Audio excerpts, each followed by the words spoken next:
بسم الله الرحمن الرحيم الحمد لله والصلاة والسلام على أشرف المرسلين سيدنا محمد وعلى آله وصحبه وسلم أجمعين قصة قصية بدن وايه barnaamijkii taxanaha ayaan wadaa bisha Ramadaan qisadan waxa ka sheekeynaysaa horta shaqada la qabto shaqada ugu fiican koow waana shaqada aan qabto nolosheeda inta badan anoo 17 jir ah ama 18 ilaa hadda waxaan ahay daaci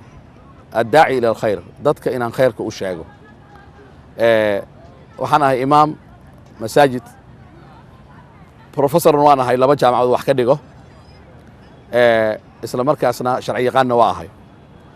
laakiin hawsheeda inta badan qofkaan arko khayrkaan u sheegaa haddaan waddanka Mareykanka ku noolahay gobolka Minnesota waxaan ilaahay subxaanahu wa tacaala fadligiisa kadib 200 oo qof aan islaamiyey 200 oo islaamiyey sheekooyin marka dadka wax islaamiyana waa la sheekaystaa anaga marka arday iyo macalinkiisa aan isku nahay marka qof walba wuxuu ka sheekeeyaa قصو كشكايا أو قوية بدن أنا وحن رباها دي معركة قصنا ويل وأنا جسوا إسلامي ديفيد لي يرادو وايه قصة سيدي وأنا وديعيا مركر وحن هرمرين عيا هدي أو وقتها أسكو كيني كرو لابد قصة شيء جايا لكن إن معلن لي أها أو معلمين أسكون هاي أو دتك إسلامية كمد دتك إنه جوجا مريكان كأو إمامة خاصة إمامة أو مساجد كميكش حالي هذا مسجد الدعوة مسجد الدعوة حوايا مساجد كشقية دعوة ضدك إن إسلام كلوغيرو سق روح بدن ادعو إلى سبيل ربك بالحكمة والموعظة الحسنة ضدك الدين تغير صحي ما تكجرت أو قروح بدن أو قفك وجع لي صناي مركا شاكنا ويل صدحي تمنجرة أو عدان قعنت تكسو إسلامي هذا وقت ونوص أما حوا شيء جايا لكن حنكور من هاي الشيء كذا شاكك عجيب بدن مركا ستيدن شيء جايا tan nin oo waxa ii sheegay oo macalinkayga oo isagana dadka islaamiga sheekadan waxay u dhacday aabbo wuxuu ahaa oo hadda aniga wiilkayga iyo ilmahayga waa baxnaa waxaan sameynaa warqadaan qaybinaa oo dadka gaalada u qaybinaa islaamka u sharaxnaa qaara marka warqadaha waxa ku yaalo ku qanco warqadaha waxa ku yaalo islaamka la sharxaya ilaahay inuu kali yahay nabi maxamed inuu yahay rasuulka ugu dambeeyay quraanka mucjizo inuu yahay oo su'aal kasta aan qabto quraanka inuu ka jawaabayo hadii qofka si fiican uu akhriyo si fiican uu fahmo sunnada nabiga kaleey salaam inay quraanka inay sharxayso waxyaalo diinta inay tahay diin oo diinta islaamka inay tahay diin oo ku dhameystiran wax walba insaanku u baahan yahay warqadaha soo badan la qaybiyaa marka aabbo waxa jiray oo imaam ah sidoo kale isaga iyo wiilkiisa way baxaan jimco kasto waxay qaybiyaan warqadaha ilaa ay soo dhameeyaan marka warqadaas waxa way dadkii qofkii ka hor yimaaday siinayaan kuwa qaarkood guriyay garacaan guriyay egeeyaan waxa dhacday maalin jimco ah oo waqtiga ay bixi lahaayeen la gaaray oo ay qaybin lahaayeen la gaaray ayaa waxa soo da'ay baraf xoog badan oo wili la socdo dabeel iyo roob barafka qaarkood waa baraf roobaysan la yiraahdaa wuxuu wataa dabeel uu wataa barafna uu wataa roobka noocaas oo kale ah waana qabow jira markaas oo kale marka aabaha maalintaas uu xanuunsaday wuxuu rabay inuu baajiyo bixitaanka la bixilaasi wiilkiisa waxaana hayaan 100 oo warqadood oo islaamka ku qoran iyo quraanka sharxayo laakiin waxa dhacday aabihii go'aankiisa markuu gaaray wiilkiisa yimid oo labistay wuxuu dhahay dad I'm ready to go abo waa diyaaran ahay waxaan rabaa inaan baxno aabihii wuxuu yiri maanta waa caajisnahay wiilkaygu waxaan rabaa in maanta aan maaragtay aan baaqano markuu saas dhahay wiilka xoogaa waxa ka muuqatay maaragtay muruga ka muuqatay wajigiisa aabe wuxuu dhahay aabbo maalin kale aan tageynaa markaas uu dhahay aabbo ma baaqan karo sababtoo diyaar ah markii wiilku waa la baray waxaan ilmaha wixii lagu tarbiyeeyo oo la baro da cunugaaga da kubadda oo cagta ku tarbiyeyso iyo qaabka loo ciyaaro habeen iyo maalin kubadda cagta uu jecel yahay wiilkan waxa lagu tarbiyeeyay warqadaas inuu qaado iyo inuu gaalada la hadlo inuu u sheego asoo yar meeqo jira waa 12 jir waay marka aabihii wiilkii markuu qanci waay markuu qanci aabihii waa soo kaxeeyay wiilka dariishadu keenay wuxuu dhahay look the window fiiri dariishada look the snow fiiri barafka heavy snow baraf oo xoog badan rooba la socdo dabeela la socoto windy day waay markaas wiilku wuxuu dhahay dad haddaan isoo xirxira ka waran adoo xanuunsantaa iska joog anaa qaybinayo u dhahay marka aabaha markuu arkay wiilkiisa inuu adkaanayo wuu fasaxay marka wuxuu dhahay orod isoo xirxir wiilku is soo xiray funaanadu soo qaatay wejigu soo xirxirtay dharkii soo xirtay markuu yimid dad look at me ifiri diyaar soo mihi u dhahay markaas aabe wuxuu dhahay okay markaas wiilku wuxuu yiri ومن أحسن قولا ممن دعا إلى الله وعمل صالحا وقال إنني من المسلمين ومن أحسن قولا ممن دعا إلى الله فيري يا كون أكسن واي يا كشقة في عن يا كهذا في عن قفك ضدك إلهي وجيريو دينتي إلهي وجيريو أو شقة في عن قبنايو دهيو مسلمين تنكمل أهي marka waa shaqada ugu fiican waay the best profession waay in shaqadaada ay noqoto dadka inaad diinta aad barto aad ugu yeerto markaas waxaa dhacday aabay ilina ka timid wuxuu dhahay ilaah ku xifdiyo go ahead xaafadda ha ka fogaan inuu dhahay xaafadda keliya agagaarkeeda wiilkii marka warqadihii u qaatay wuxuu bilaabay door knocking guryaha inuu garaaco gurigu garaacayaa waa laga furayaa waa gelinayaa kuwa garaacaya lagama furaayo gurigu marka haddii guryaheena waxa waay xaafadaha oo maaragtay magaalooyinkeena meel waxaa jiro oo la gelin karo ama guriga hortiisa waxaa ku taalla box oo warqadaha la geliyo marka boxiska ah meel laga soo lalmiyaa qofku soo u arko warqadda annaga xitaa waa naloo keenaa gurigeena waxaa la keenaa gaalo wareegta ay waxay keenaan jesus ilaahay waaye jesus wiilka ilaahay waaye warqado ku qoran naloo keena oo naloo geliyaa meesha intaas keliya waxay ku leeyihiin xafladaan qabnaa noo imow cashana way jirtaa oo lacag la'aan ah waxaa laga sheekeynayaa ilaahnimada jesus marka annagana waa faafinaa calaa kulli xaal wiilkii marka guryihii uu wareejiyey wiilkii marka hal dhinac uu dhameeyey 100 xabay ahayd ilaa 99 uu ku dhameeyey hal xabaa hartay marka sheekada halkan waa halka mucjisada ka imaanayso halka xaba hartay ayaa waxaa dhacday weeshakii marka wuxuu dhahay dhanka kale oo xaafadda ma geynaysaa xabaddan mise waa iska soo laabanaysaa naftiisa waxay u sheegtay dhanka kale xaafadda inuu geeyo waddaduu gudbay dhanka kale xaafaddu aaday guri meesha yaallo marka uu garaacay fiiriya xaafad kasta uu garaacaya haddii laga furo wuu siinaya haddii laga furi waaye warqadduu gelinaayo laakiin xaafaddan si kaluu sameeyey fiiri waxa socdo sheekada ilaahay wax wata waa cajiib xaafaddan wuu garaacay waa laga furi waaye mar labaaduu garaacay waa laga furi waaye mar saddexaaduu garaacay waa laga furi waaye hadda fiiri xaafad kasta markuu garaaco oo laga furi waaye wuxuu gelinayay warqadda sheekada hadda waa bedelay mar afaraaduu garaacay waa laga furi waaye mar shanaaduu garaacay waa laga furi waaye mar lixaaduu garaacay waa laga furi waaye waa bedelay markii dambe muxuu sameeyey gacanta inuu furtay wuxuu ku garaacayaa baw albaabku garaacayaa baw maba raba inuu ka tago wiilka yaraa meesha markaasi kadib wuu iska wadaa baw wuu iska wadaa wuxuu ka dhigtay ciyaar oo kale markaasaa waayadaa furtay naag haween caddaana oo waayadaa furtay markay furtay waad ay dhahday maxaas ugu garaacaysaa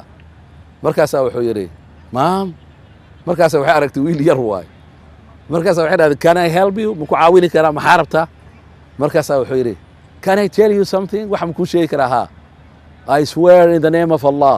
waxaan ku dhaaranayaa magaca ilaahay Allah loves you ilaahay waa ku jecel yahay Allah loves you ilaahay waa ku jecel yahay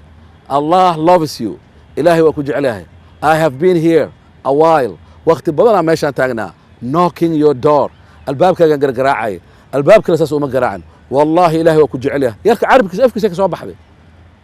ilaahay waa ku jecel yahay ilaahay waa ku jecel yahay waa gaal naagti markaasaa waxay dhahday markaas okay waxay dhahday okay angel saasay u hadlaan gaalada qaarkooda ilmaha yar yarka oo quruxda badan markay arkaan oo dhoola caddeynaya wiilkuu dhoola caddeynaya aabihiisa ku tababaray dhoola caddee wa fii tabasumika liwajhi akhiika sadaqa marka qofku u dhoola caddeey isagoo sadaqa bixinaya la mid tahay qof walba kaa hor yimaado u dhoola caddeeyo dhahay marka dhoola caddeynaya wiil yar oo qurux badan oo dhoola caddeynayo ahaa markaasaa waxay dhahday okay angel so what you want tell me maxaa rabtaa markaasaa wuxuu dhahay I have a message for you message ayaan ku hayaa this is the last pamphlet waa qoraalkii ugu dambeeyey waxaa ku qoran the final message waxaa ku risaaladii ugu dambaysay to you oo adeeg kugu socoto haddaa akhriso waxaad noqonaysaa qof qalbigiisa degan oo raaxo dareema naagtan waayeelka dhibaa haystay warqaddii qaadatay waxay dhahday thank you wuxuu dhahay will you promise warqaddan ma ii ballan qaadaysaa hadda iga qaado wax kale ha samaynin fariiso read until you complete ma akhrinaysaa ma ii ballan qaadaysaa inaad akhriso ilaa ilmo yar hadday saas ku dhahaan adoo qof waayeel ah ilmahaas yar waa iska dhegaysanaysaa maamada ilmihii hadalkii cunugaasi ku hadlayaa deeqay waaya dhahday I promise waa ballanqaadaya albaabkii xirtay wiilkii wuu baxay maamadii qolkee gashay warqaddii akhris maxaa dhacay wiilkii soo socdaa la gaaray aabbaha waa idin sheegay masaajidka khudbaynayay jimcay ahayd aabbihii jimcaha khudbada markuu dhameeyey mar kasto masaajidka waa sida masaajidka oo kale jimciyaasha markaan khudbada dhameeyo dad gaalaa yimaado oo fariista oo iska dhegaysta wadaduna saaran yahay markii khudbada aan dhameen waxaan dhahnaa yaa su'aalo qabo hadday hal ay yihiin oo kale xafiiska soo galaan dhahnaa hadday koox yihiin marka aabbihii markuu dhameeyey khudbada wuxuu dhahay wax su'aalo qabo ma jiraa haween oo waayeel oo caddaana gacanta taagto waxay dhahdeen aniga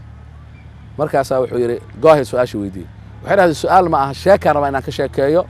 oo maalmo ka hor igu dhacday markaasaa wuxuu yidhi animaa ii sheegaysa mise anagoo dhan waxaan rabaa dadkao dhan inay maqlaan sheeko yaa badan waay markaasaa waxay tidhi sheekadaas waxay khusaysaa wiilkaas dhinacaaga fadhiyo iyo aniga wiilku wuu naxay markaasaa wuxuu yidhi orod sheekada noo sheeg waaye noo wad waxay tidhi maalin baraf xun da'ayo oo dabeel xoog badan da'ayso ayay ahaydee dhahday waxay dhahday aniga 4 bilood ka hor uu ninkayga dhintay ninkayga wuxuu ahaa nin aan aad u jeclahay waa gaal uu ahaa gaalnimo ku dhintay iyadana gaalay ahayd waxay dhahday ninkayga iyo aniga waxaan ahayn saaxiib saas isugu dhow xitaa anagoo waayeel noqon markuu dhintay gacantayda midig ama qayb jirkay ka mid aan waayey markaasi kadib waa waalan gaaray lacag badanaa haystaa nolol fiicna haddana noloshoo dhan ma seexda habeenkii ninkii aan soo xasuusanayaa dhib habeenkii maaragtay markaan seexan waayey ninkii aan ka maarmi waayey waxaan go'aan ku gaaray maadaama uu dhintay inaan ka daba dhinto marka maaragtay xariggii aan diyaarsaday xargaha laysku deldelo kursigii oo dheeraa oo marka la tuuro oo qofka hang uu noqonayo oo xarigga dilayay aan soo qaatay waxaan go'aan ku gaaray inaan isdilo waxay dhahday maalin maalmaha ka mida wixii dhan aan diyaarsaday kor aan ku xirtay xariggii aan soo lalmayey oo kursiga meesha aan saartay kursigaan koray dhahday kursiga anoo saarsan xariggaan qoorta gashtay dhahday waa dhab aan ku siiyey marka kursiga tuuristis kaliya ee harsaneed waa daqiiqadda ugu dambaysa nolosheeda aan waxaan maqlay dhahday albaab oo la garaacayo gowgow gowgow gowgow gowgow albaabka marka la garaacayay markaasaa waxaan dhahay who cares maxaa iga galay waxa garaacayo laakiin albaabkii waa kala joojin waaya garaacistii marka hore tartiibay ahayd waxaa bilaabatay inuu xoogsado qofka albaabka garaacayay markii dambe haddana markuu xoogsaday anoo raba inaan go'aan gaaro who cares aan dhahay maxaa iga galay waa dhammaystay anoo dhahayo waxaan arkay qofkii albaabka garaacay oo ka sii dar wuxuu u garaacaya saan caadi ahayn bow bow markaasaa waxaan dhahay there is something going on waxaan go'aan ku gaaray inaan bahalka iska furo xariggaa iska furay waa soo degtay waa soo orday albaabkaan furay there was a little angel waxay dhahday malag baa albaabka taagan wiilka yaray ula jeeda a young boy about 11-12 year old wiil yar 12 jir u eg smiling beautiful face qurux badan smiling macnaheedu waxa waaye dhoola caddeynayo markaasaa wuxuu leeyahay Allah loves you God loves you I swear in the name of Allah God loves you ilaah baan ku dhaarnaa ilaah baa ku jecel ilaah baa ku jecel ilaahan ku dhaaranaya wuu ku celcelinaya wiilkii markaasuu ileeyahay marka risaalan ku haya messagean ku wadaa noloshaada dhan way degay haddaa akhrisato marka anna kurba ay hayso waa walsanahay stressfulaan ahay waa waalan rabaa marka wiilkan yar oo waxaan uu sheegaya maxay tahay markaasaa wuxuu yidhi ma ii ballan qaadaysa inaa akhrinaysid waa ku nasanaysaa waa ku raaxaysanaysaa markaasi kadib waa ka soo qaaday waxaa ku taalo markaasi qur'aanka the words of Allah ilaahay hadaladiisa waxaa ku taalo alaa bidikri illaahi tatma'inu alquluub ilaahay haddii xusitaankiisa ilaahay oo la xuso qofka qalbigiisa ku xasila markaasi wixii waa jeclaysay tiri inaan akhriyaan bilaabay page ka page pamphlets-ka inaan akhriyaan bilaabay ilaa aan ka dhamay markaan ka dhameeyey qalbigayga dhan waxaan dareemay raaxo waxaan dareemay message-ka meesha ku qoran inuu run yahay waxaan dareemay diinta islaamka inay tahay the final message waxaan dareemay in ilaahay aniga uu ila hadlayay waxaan dareemay wiilka hadalkiisa inay run tahay oo ilaahay uu jecel yahay waa soo istaagay xariggii aan furay ee dhahday kursigii aan tuuray nooc kale aan noqday warqadii aan fiiriyey hadduu adress ku yaalo waxaan ka helay adresska centerkan ay dhahday centerkan imid markaas kadib tawxiidkay qabsatay way islaamtay waman axsanu qawlan miman dacaa ila allah wacamila saalixan waqaala inanii min almuslimiin ilaahay subxaana wa tacaala wuxuu leeyahay yaa ka shaqo wanaagsan yaa ka hadal wanaagsan ruuxa dadka ugu yeera diinta islaamka oo dhaha muslimiinta ayaan ka mid ahay والسلام عليكم ورحمة الله وبركاته.